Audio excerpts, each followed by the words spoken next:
Hello guys, how are you today? Welcome back to my channel. So remember guys, one day I was doing the spicy ramen noodle challenge with my nephew and niece, and I had promised you guys that I'll be showing you guys how to make the Schezwan Chutney, the spicy one. So today is the day when I'm going to show you guys how to make the spicy Schezwan Chutney. It's gonna be really spicy. We have had it, and we usually prefer to dilute it with yogurt sometimes when it gets like over spicy. But today I'm just going to be showing you guys how to make the actual real original Schezwan Chutney. And for that I got this dry red chilies by the nearby ethnic grocery store down here, and I'm gonna be using this red chilies. And then along with that I have some ingredients right here. As you can see, I have some garlic here, one bunch of garlic here.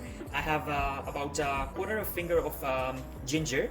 I have white vinegar. I have cornstarch.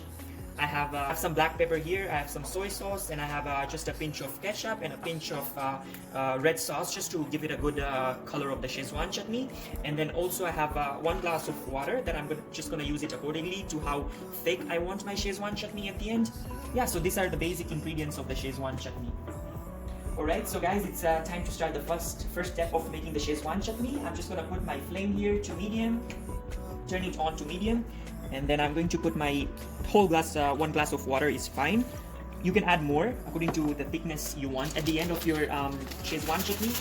And then I'm just going to cut this packet of red chilies. Oh, guys, these are the dry red chilies. They're very spicy, and at this point you guys can start sneezing in between because they're really spicy. So yeah, just be careful. So I'm just adding this all in here. Oh, be careful! I can smell the smell of the red chilies. You may start sneezing now. Alright, so the flame is on medium. Just gonna put it on boiling point, and just gonna bring it to a boiling point for some time, and then we're gonna let it cool for at least half an hour until it's cool down at least 90%. Alright, so guys, it's been about 5 minutes since I've put my red chilies to come to a boiling point right here. So usually a lot of people like to soak them, but I'm not soaking them because if you soak them in the just like room temperature water, it may reduce the quality of the spiciness of the red chili. So that's why I'm just going ahead and boiling these red chilies. That's why. But if you choose to soak them for some time, that's also fine. That's another option. Alright, so guys, now I'm adding the black pepper seeds. So the reason I'm adding this now is because it's easier for them to just get boiled rather than while blending they might not completely finely blend. So that's why I'm just adding it now so they get boiled. And some other people choose to use the long red chilies, but I don't have those ones, so I'm just using these ones, the cute little ones, but they're extremely spicy. And I think it's pretty much done. I can see they're pretty soft. As you can see, they're pretty soft now. So I'm just gonna shut down the stove, close the stove, and then now I'm gonna start chopping my vegetables, garlic and ginger. Meanwhile, that is cooling down. I'm just gonna make sure it's cooling down actually for as much time as it can take. Just make sure it's cooling down, and so then we can proceed with the next step. So yeah, now I'm just gonna start finely chopping my garlic and ginger. Alright, so guys, now it's been about 10-15 minutes since I've let them cool down my red chilies. So I'm going to blend them in this blender right here, the small one, and I'm gonna make sure that the red chilies that I'm blending, they're actually turning into a paste, a thick paste. Alright, so guys, this is the paste of the red chilies that you're looking at. So this is just my first batch. So I'm gonna be doing this for the rest of my red chilies until they're all done. I'm sniffing the smell of the red chilies, and it's gonna make me sneeze. So be careful with this red chilies. They're very extremely spicy. Yeah, so I'm just gonna finish the rest of the red chilies, and look at it. The seeds are all in there as well. Oh my god. The way I love spicy food, I can just literally dip my finger in it and lick that up. Alright? Alright, so guys, this is my final paste of the red chilies. As you can see, it looks like really spicy because of all the seeds that I've put in there. And then this is the water that I rinsed the blender out, and which I prefer to use it accordingly when I'm making the Schezwan chutney. I'm not throwing it, I'm just gonna use it as needed. And then I've also decided to take some frozen cilantro that I like to freeze it up right here. And then meanwhile, I'm going to turn on my flame to high And I have my pot here. I'm gonna add about 1 teaspoon of oil. I think that is good. Right, so guys, let's start frying the garlic. Just gonna put everything in there.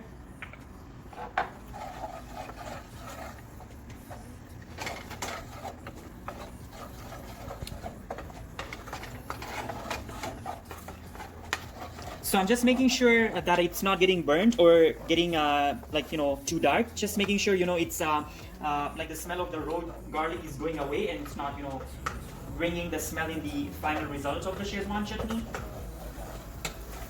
So just like that, saute them a little bit.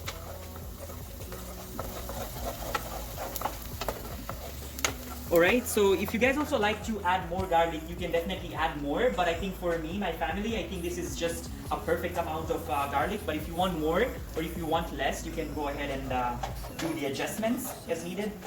And the beautiful smell of the garlic is just starting because it's in the process of being fried. Just continuously stir it. As I say that I don't want to make my garlic burnt or too brown. And also guys, this is the same pot that I used for boiling my red chilies. I don't want the smell, the actual taste and the smell of the spicy red chilies to fade away. That's why I'm still using the same pot, just making sure I'm maintaining the spicy of the red chili. Alright, so now guys, I'm adding the ginger. Again, you can add more, you can add less. It's totally up to you, according to your own taste. The smell of garlic and ginger is just beautiful. Alright, so guys, I'm going to be adding 1 teaspoon of salt or just a pinch. Just like this much is just enough. And again, stir it. You can add more salt again here. You can always plus and minus, guys. Alright, so guys, because the frozen cilantro is frozen, that's why I'm adding it now. Otherwise, if it would be like a chopped fresh coriander, like the cilantro, you just add it later on, it's fine. Then now I'm just going ahead and putting my white vinegar. As you guys know, I like it tangy. The smell of the vinegar. So meanwhile, this is heating up. I'm just gonna add the paste of the red chili, guys. Be careful, it's not touching your hands or your face. So just stirring this up, and guys, I'm sure if you guys try this recipe of the Schezwan chutney, I'm pretty sure guys it's just gonna taste as the chutney from a restaurant, or like probably my taste. So just stir it, and also you can see the flame here is on high.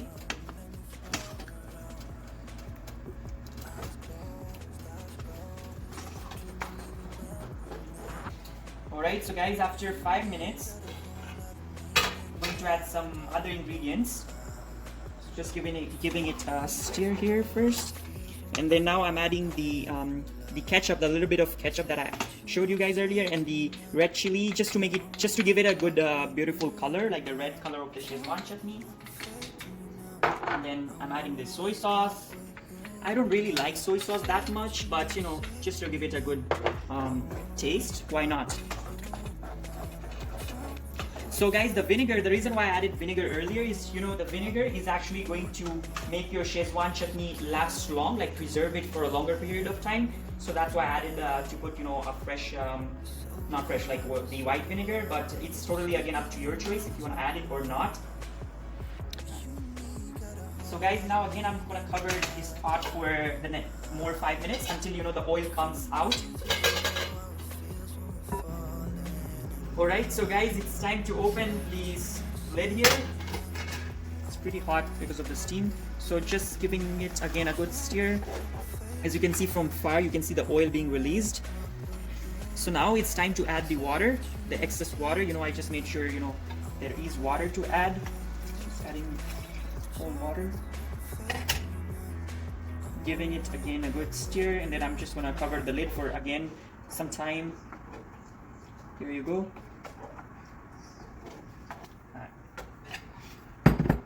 So guys, now I'm again covering the lid for about 10 minutes, and then I'm bringing my flame to medium right there.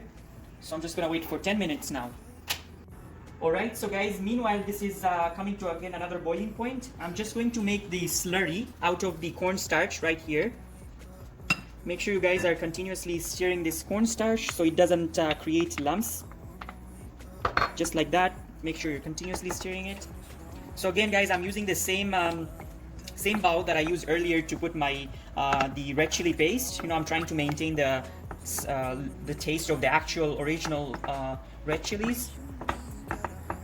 Alright, so guys, now I'm adding the slurry of the cornstarch into the paste, into the Schezwan chutney right here. So once you guys add the slurry of the cornstarch, make sure you guys are like continuously, thoroughly, you know, stirring this mixture of the Schezwan chutney. Otherwise, it's gonna create lumps, which you guys don't want that. So just add there, and then continuously stir it. You know, otherwise it's gonna create lumps. See guys, it's becoming more thicker now. That's all the magic of the cornstarch. And another substitute guys, if you don't have cornstarch, you can choose to put the white all-purpose flour. So again, your choice.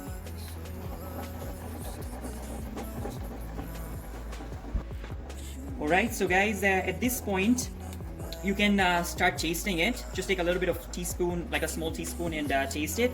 But I'm not gonna taste it guys because I'm fasting, so that's why I'm not gonna taste it. But I trust myself, I trust my cooking that this is just perfect. So yeah. So I'm just continuously stirring this up guys. I'm not gonna close this pot here because otherwise my cornstarch will get burnt. So just continuously stir it for about 5 to 8 minutes. Just like that. Although guys, I can't really taste this chutney, but guys, I can 100% assure you guys, the cilantro, the chilies that I added, the vinegar, the salt, the ginger garlic paste, you know, everything is just marvelous. The taste is, you know, it's gonna be 100%, you know, perfect, and it's gonna be really, really spicy. So just make sure you're continuously stirring it here. Alright, so guys, this is done. Now I'm going to turn off the flame, and now it's time to find the containers to portion my Schezwan chutney. But not right away. I'm going to make my Schezwan chutney, this pot, to cool down, to bring it to a room temperature. I'm going to portion it in the containers that I find out, and then I'm going to put some in the fridge that, you know, they're ready to be served right away. And I'm going to store some, preserve some, and then put it in the freezer. So when the fridge one is over, or when it's running low, I can usually like go back and take the one that I preserved in the freezer and then shift it, like put it in the fridge, and it's ready to be served. Guys, thank you so much for watching this video till the end. Thank you so much for all your love and support. Thank you for liking my videos, commenting, for your beautiful words. You know, please continue sharing my videos with your friends and families. And thank you so much for all those who have subscribed to my channel. Thank you so much, and see you guys next time. Have a wonderful day ahead. Thank you.